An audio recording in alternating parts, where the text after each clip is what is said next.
Assalamualaikum warahmatullahi wabarakatuh. Halo teman-teman semua, gimana kabarnya hari ini? Semoga kita semua tetap dalam keadaan sehat dan pastinya tetap semangat belajar. Sebelumnya, perkenalkan, aku Riza Rizkia Manasari, mahasiswa Psikologi Islam Universitas Islam Negeri Salatiga. Teman-teman, pernah nggak sih kalian ngerasa kalau hidup ini terasa berat? Tapi ternyata saat kita berhenti sejenak dan belajar untuk bersyukur, segalanya terasa lebih ringan. Jadi, hari ini kita akan membahas tentang kekuatan syukur dalam hidup. Bersyukur, menurut para ahli seperti Robert Emmons dan Martin Seligman, bersyukur adalah pengakuan bahwa seseorang telah menerima sesuatu yang baik dan bahwa sumber dari kebaikan itu berada di luar dirinya sendiri. Dimana dengan bersyukur bisa meningkatkan kebahagiaan dan juga mengurangi stres. Emmons menekankan bahwa bersyukur bukan hanya sekedar perasaan, tetapi juga sebuah tindakan yang dapat diwujudkan dalam berbagai cara, termasuk dalam bentuk ucapan terima kasih dan juga tindakan nyata.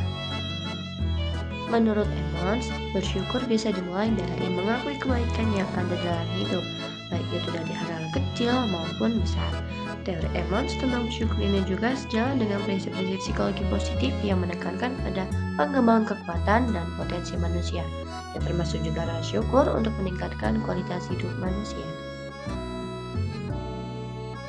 Nah, teman-teman, dengan bersyukur kita akan mendapatkan banyak sekali manfaat dalam hidup kita. Yang pertama adalah meningkatkan kesejahteraan emosional. Dengan bersyukur akan membantu kita melihat sisi positif dalam hidup, sehingga perasaan bahagia dan juga tenang lebih sering muncul. Misalkan, hari ini aku bersyukur bisa menikmati secangkir teh hangat sambil duduk tenang di sore hari. Yang kedua adalah mengurangi depresi dan juga stres. Dengan bersyukur, fokus kita akan teralihkan dari hal-hal yang membuat cemas ke hal-hal yang patut untuk disyukuri, sehingga pikiran kita akan menjadi lebih ringan dan juga fresh. Misalnya, kita memang sedang menghadapi banyak tugas, tapi kita bersyukur karena kita masih punya energi dan juga teman-teman yang saling mendukung. Yang ketiga adalah meningkatkan motivasi. Dengan rasa syukur, kita akan mendapatkan sebuah motivasi untuk terus melangkah dan tidak mudah menyerah. Contohnya, aku bersyukur hari ini aku masih bisa bangun pagi. Aku bersyukur hari ini aku masih bisa sarapan dan juga menyelesaikan tugas meskipun belum semuanya. Yang keempat adalah memperkuat hubungan sosial dan empati. Dengan bersyukur akan membuat seseorang lebih peka dan menghargai kebaikan orang lain. Ketika kita menyadari bantuan atau dukungan dan juga perhatian yang kita terima, kita jadi lebih mudah membalas dengan kebaikan, memahami perasaan orang lain, dan juga menjalani hubungan yang lebih hangat. Dalam psikologi positif, rasa syukur terbukti meningkatkan empati, mengurangi emosi negatif terhadap orang lain, dan juga memperkuat relasi sosial dengan baik dengan keluarga, pertemanan, maupun lingkungan kerja. Dalam psikologi positif, ada satu intervensi sederhana namun berdampak besar dalam hidup, yaitu gratitude journal atau yang kita kenal dengan jurnal bersyukur. Dengan jurnal bersyukur, kita bisa mengungkapkan hal-hal yang patut kita syukuri dalam hidup.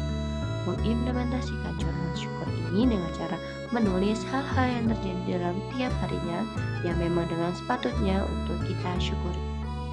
Yuk teman-teman, kita simak tipsnya. Yang pertama adalah gunakan buku khusus atau catatan harian.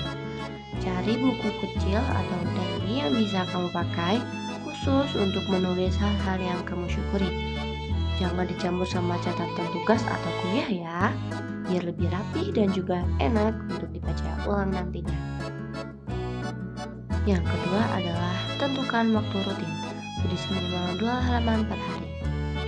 Pilih waktu yang sama setiap harinya, misalnya malam sebelum tidur atau pagi setelah bangun. Pokoknya kamu harus cari waktu yang membuat kamu nyaman dan bisa konsisten, biar lama-lama jadi kebiasaan. Yang ketiga, lakukan dengan konsisten selama kurang lebih 2 minggu dan rasakan manfaatnya. Nah, teman-teman harus bisa mengakui ini dengan konsisten minimal 2 minggu dan teman-teman bisa merasakan dampak positif dari menulis jurnal syukur.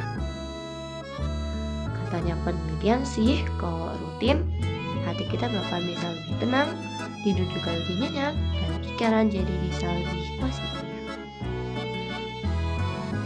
Teman-teman, jurnal syukur ini bukan hanya tentang menulis, tetapi juga melatih hati untuk melihat kebaikan dalam hidup, membuka mata hati untuk melihat cahaya dalam gelap, membuka hati untuk melihat, karena dengan syukur, kamu sedang menanamkan damai dalam dirimu sendiri.